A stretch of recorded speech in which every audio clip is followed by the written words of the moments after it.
On the morning of December 7, 1941, the world changed forever.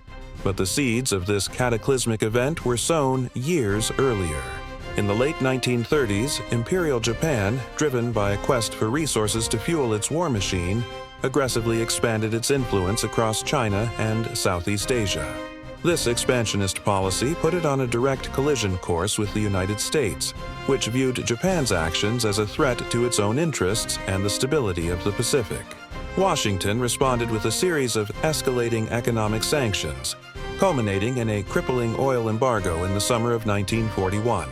For Japan, a nation almost entirely dependent on foreign oil, this was an act of strangulation, leaving it with a stark choice: abandon its ambitions or seize the resources it needed by force.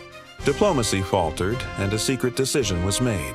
In late November, a powerful Japanese carrier fleet, the Kido Butai, slipped its moorings and began a clandestine journey across the thousands of miles of the empty North Pacific. Its destination, a remote American naval base in the Hawaiian Islands, Pearl Harbor.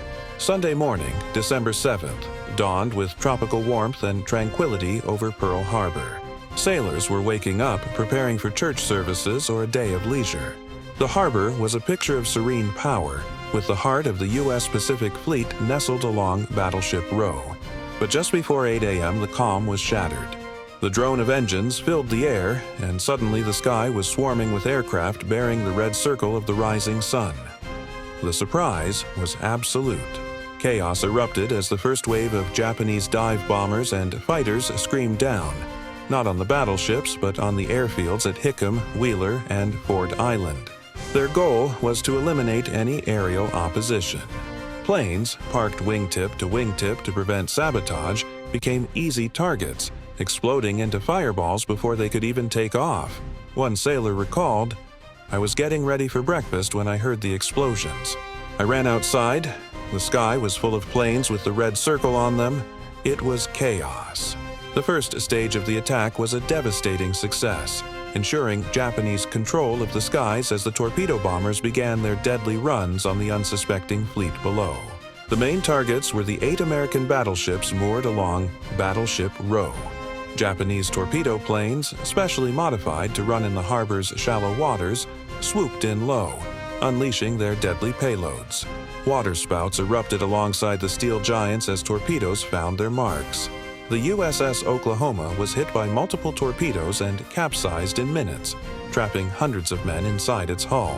But the most catastrophic blow was yet to come.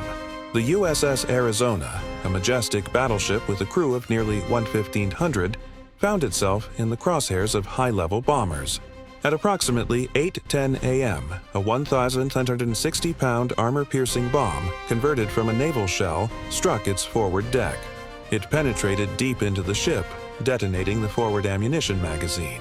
The effect was instantaneous and apocalyptic. An eyewitness described the horror. A blinding flash, and the Arizona just lifted out of the water. The sound was deafening. Men were blown into the air. It was a scene from hell.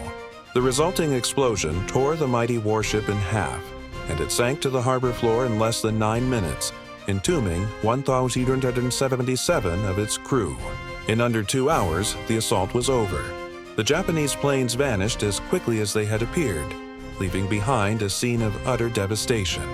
The harbor was a vision of destruction, choked with thick black smoke from burning ships and a slick of oil that coated the water's surface. 19 ships were sunk or damaged, and over 2,400 Americans lost their lives. As rescue and salvage efforts began amidst the wreckage, a shocked and divided nation listened to President Franklin D. Roosevelt's address to Congress the next day. He declared December 7, 1941, a date which will live in infamy. The attack on Pearl Harbor instantly erased any debate over isolationism, uniting the country with a singular purpose.